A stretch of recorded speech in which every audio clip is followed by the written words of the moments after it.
Good morning, Chuck and Paige here. Matt Beam. What's she eating? Taco? Oh. My daily banana. Everything you said we already knew, more or less. Well, here's something that you didn't know. 2 of those special atomic bombs haven't gone off.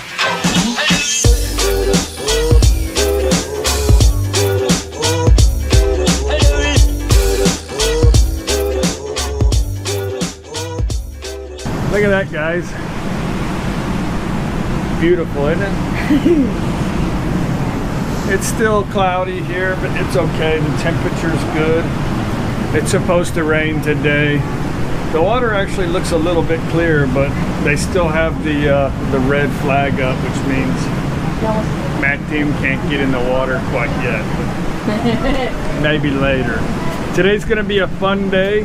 We're gonna go to an awesome viewpoint just around the corner, show you a little bit about the area. We're gonna be going to a fresh seafood market today. Gonna get some shrimp, awesome shrimp, and some big crab. Yeah, gonna be fun. Soy mafia, mema, meron, nonyo. หลับสบายดีไหมสบายดีมากโอเค2 คนนี้ไม่หลับนี่ไม่หลับอ๋อดีไม่หลับสบายดีไม่หลับกวนไม่หลับนอนไม่หลับอีกไม่หลับแล้วกวน They all slept pretty good except for Maron. She หลับไม่สบาย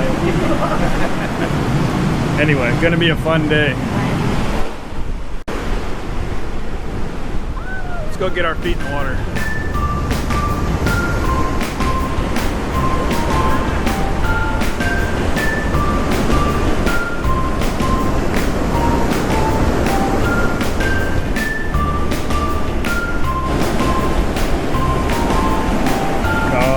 Nice and warm.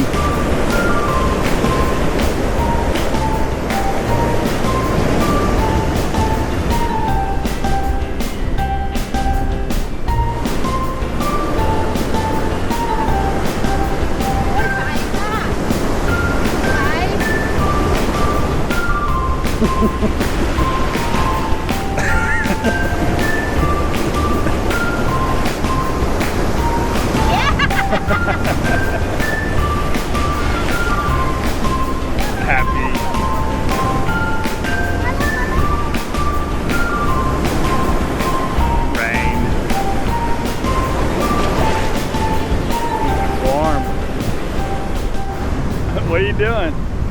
Trying to get out there. Paige wants a picture. Give me that coconut. Huh? Coconut, maplau. Go, monkey, climb, climb, go, go.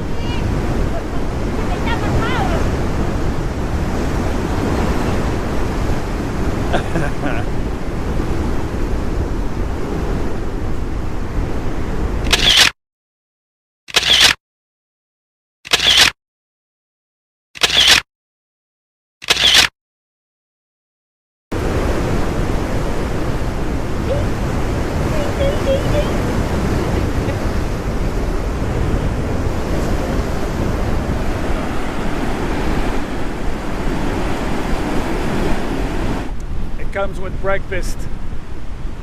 I'm hungry. Look at that.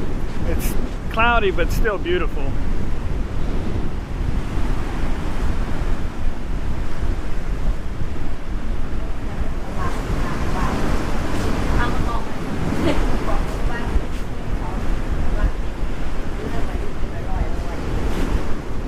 $20.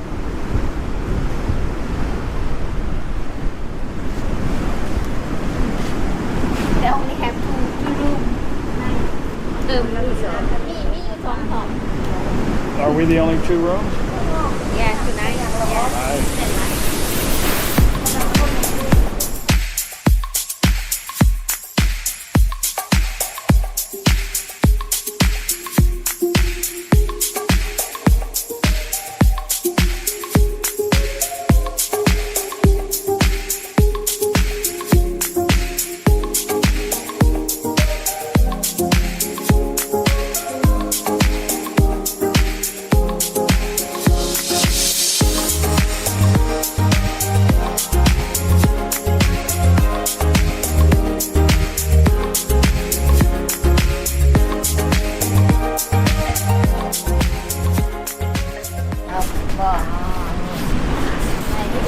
เจ๊ก็ถามว่าตอนนั้นจะได้สั่งอาหารเร็วๆไว้เพื่อจะทำมันจะไม่ทาน Okay. ข้าวต้มก็มี Strange breakfast. มีถั่วนะบีบสลัดนะถั่วสลัด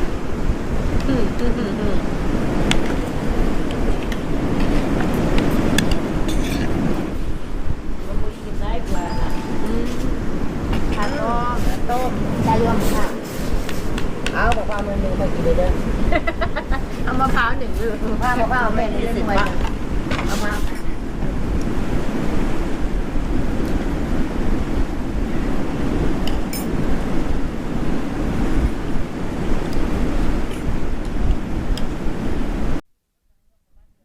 กินบึ้ดเลยอย่าง It's still coming?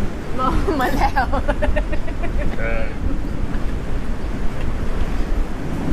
That is so plain. Oh, ลม Lom Lang. Lom Lang is strong wind. Lom Lang Sabai.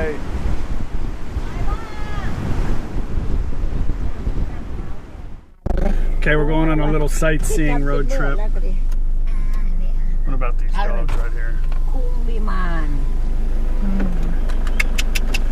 เอ้ยไปเอื่นมันไปเนี่ยเอื่นมันก็เลยมาหาเลยอุ้ยยายมาเลื่อนโคตรโคตรมึงเนี่ยป้านันเพื่อนเราเล่นมาหมดไม่มี Oh, katoet, katoet, ใส่กรอกกับบ่มีโอ้มันเอามากับบันทึกมานะ katoet.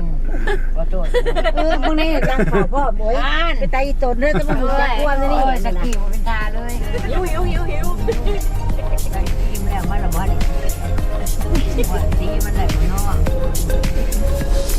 มันละว่าแล้วมันทางหลังตัวนี้ก็แม่นเอาลาดมาเด้บ่อยู่ใกล้อยู่แล้วอันพวกคนมากคนใจเพราะว่าคนอยู่ระยองคนนอกเขาพามาเที่ยว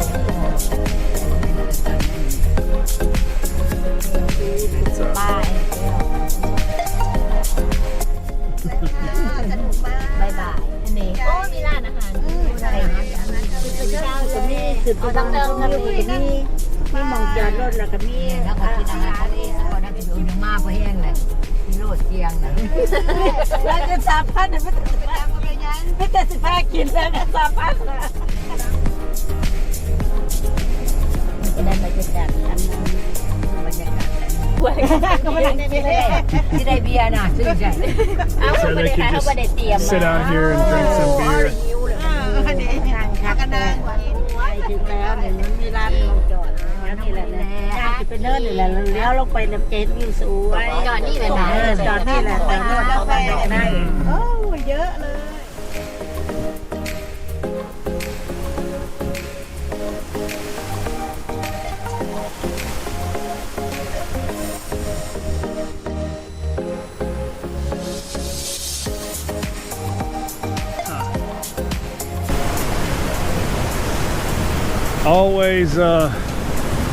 Always something strange to see. I don't know why.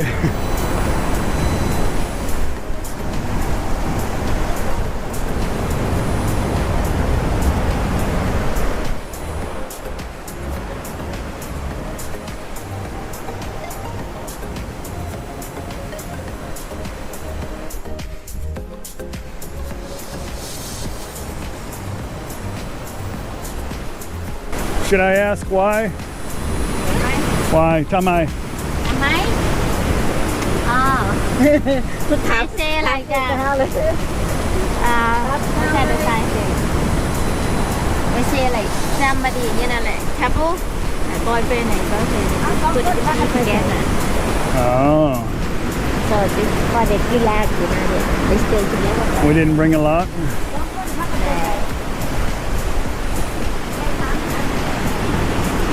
Wow. This guy got a couple of big ones. I bet some of them saved the key. เ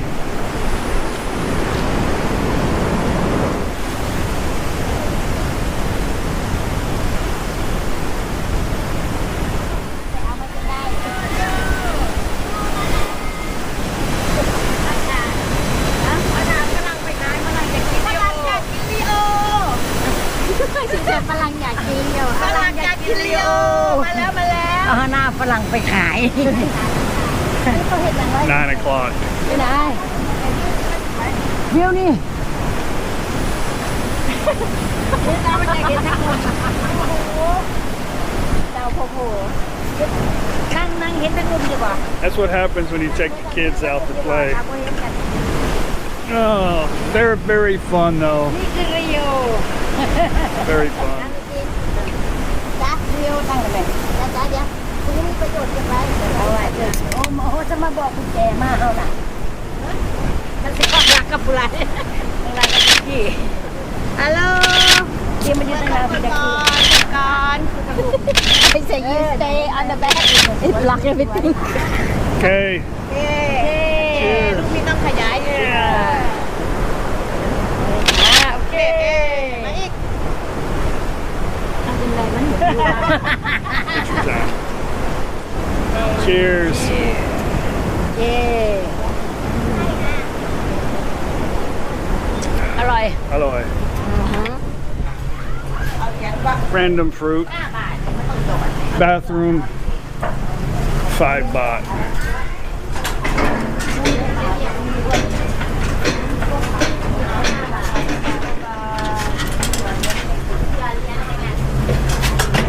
Okay.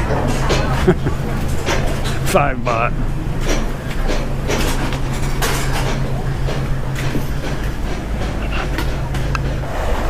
Looks like we got here in time.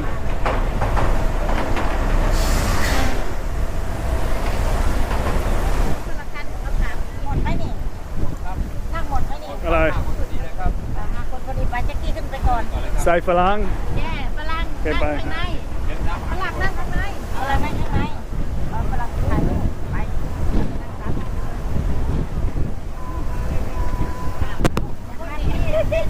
นั่งกินไปไม่ได้ Wala ba? Team. Okay. นั่งข้างหลังมามันได้ก็ได้มันจะไปได้ได้ Okay. I don't know where we're going. You? Going by Tiao. อะไรนะ สะพานเจดีย์กลางน้ำ เจดีย์กลางน้ำแค่ อะไร บ้านขาวครับผม อ๋อ ตีอยู่บนรถแค่คนนี้นะคนนี้คนนี้แม่คนนี้ละพักกันรถจะเล่นแม่คนนี้ยาวรถ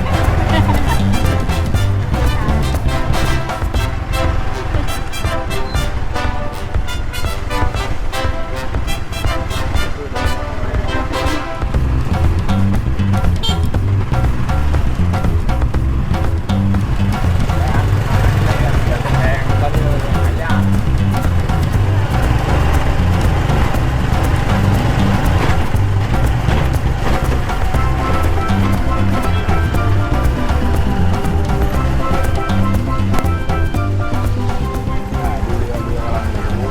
เอ้าคนแยกใครเลยใครแล้วขี่รถไปมารอกลับไหมรอกลับไง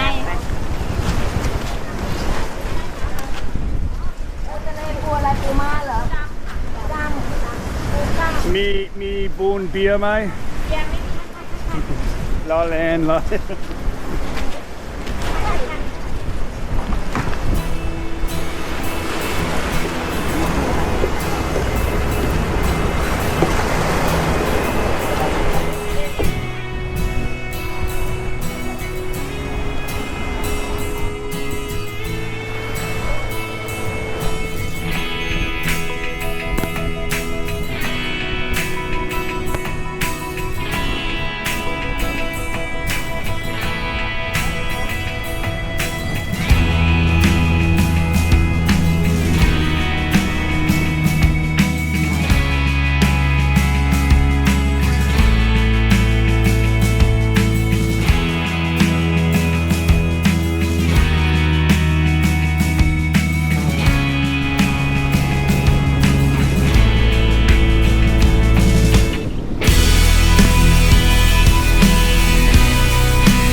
ขาใหญ่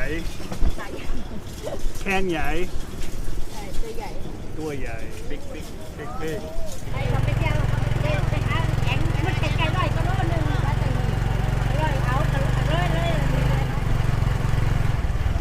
เราไปดูได้ก็ไปหาร้านคนเนาะบ่ร้านเขาไปอยู่เราก็ไปร้านอยู่ตลาดอยู่อันนี้ตลาดอยู่หาทำกันมาย่อหากันไม้คือที่จะเอาไปนะคะ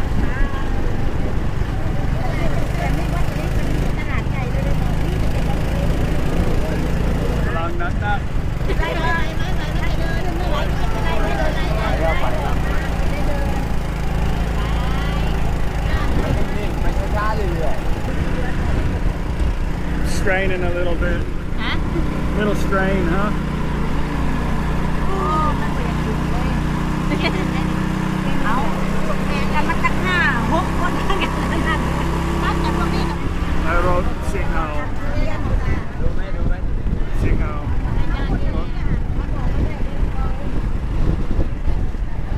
ที่นี่ครับที่นี่ มุมนี่แหละคนละ10 บาทร้อยนึง อะไร 10 โชคดีนะครับ สวัสดีครับ ไปละเมเตอร์นะเฮ้ย เฮ้ย ไปเลยไปละเมลูก ทำอะไร